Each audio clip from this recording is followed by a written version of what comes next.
My name is John, and today we'll be reading Trump the Barbarian by Allyn on Townhall, posted January 13th, 2018. Allyn is a nationally syndicated conservative TV and radio host known as the capitalist evangelist and the conservative warrior. As usual, the media and liberal critics of Trump have it all wrong. Before I get to DACA and the wall, I will tackle Trump's offensive words about Haiti and African nations. Trump supposedly called those countries by a crude name.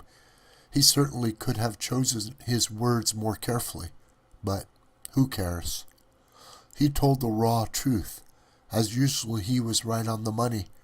Trump said exactly, although crudely, what 63 million American taxpayers who voted for him were thinking. Trump summed up the weakness of America's "we're far too nice. We think about everyone but our own people and our own taxpayers. Why on earth would we allow the world's poor, unskilled, desperate and dependent masses to come into our country while we're $20 trillion in debt? Those days are over.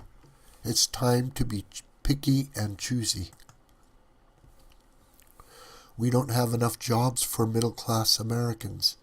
We don't have enough money for poor Americans. We have no obligation or need to let in more people who desperately need to use up our resources and our hard-earned taxpayer money. It's time for America first. It's time for extreme vetting. It's time to cut off visa lotteries.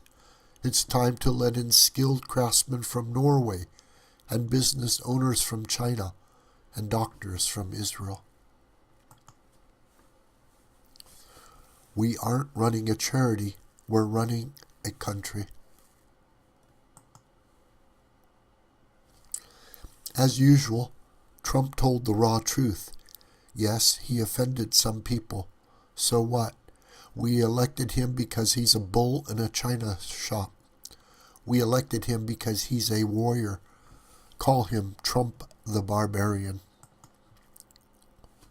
We elected him to drain the swamp and clean out the bad people and bad policies entrenched in D.C. The truth hurts. Get used to it. Trump's not going anywhere. He has a tough job to do, to set America on the right course. He might use a few tough words, words I've heard on the streets of New York thousands of times from liberal voters. By the way, I've used words like that before myself to describe what's become of Chicago, Detroit, and Baltimore. By the way, liberals shouldn't get too excited. Trump didn't lose one vote with his SH whole comments. I have many liberal, elitist Ivy League friends. They all felt the need to tell me how terrible and offensive Trump's words were. They called him racist.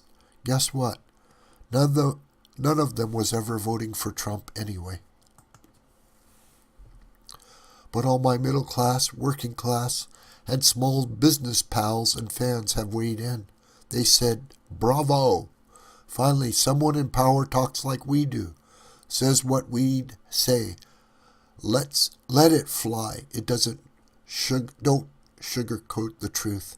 Trust me, 63 million Trump voters are secure for 2020. Now to what really matters. Trump is winning. The economy is booming. There was even more good news in the past few days. Over 2 million Americans are getting bonuses because of Trump's tax law. Trump has no reason to give in on DACA. We're holding all the cards. If Democrats want DACA, make them give us the world in return.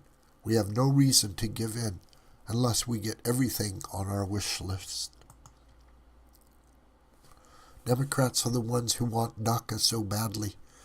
What cards are they holding? Trump is making America rich again. His agenda is a success. He's in the driver's seat. He can negotiate from a position of strength.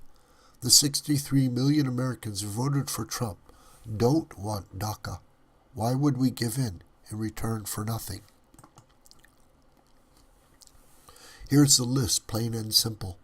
We want the full funding of the wall, funding for thousands of new border and ICE agents for enforcement, extreme vetting, an immediate end to chain immigration, E-Verify, so illegal aliens can never be hired again, end to the visa lottery, and an end to birthright citizenship, and a 5-year ban on welfare and food stamps for any foreigner in the USA.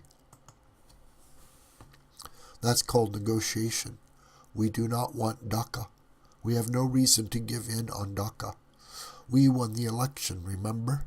We control all levels of government, remember? But if you want it, you're going to have to give us everything we want. And I mean everything, plus the kitchen sink. And as long as Trump holds firm on that list, he will have the full support of 63 million Americans to use strong language and offend anyone he wants by telling the raw truth, because he's our Trump the Barbarian. This video is a production of the School of the White Crane. My name is John Brooker, and you can reach me through commentary on this video or through my Gmail listed here. Please share this video with family and friends and on social media. May God richly bless you.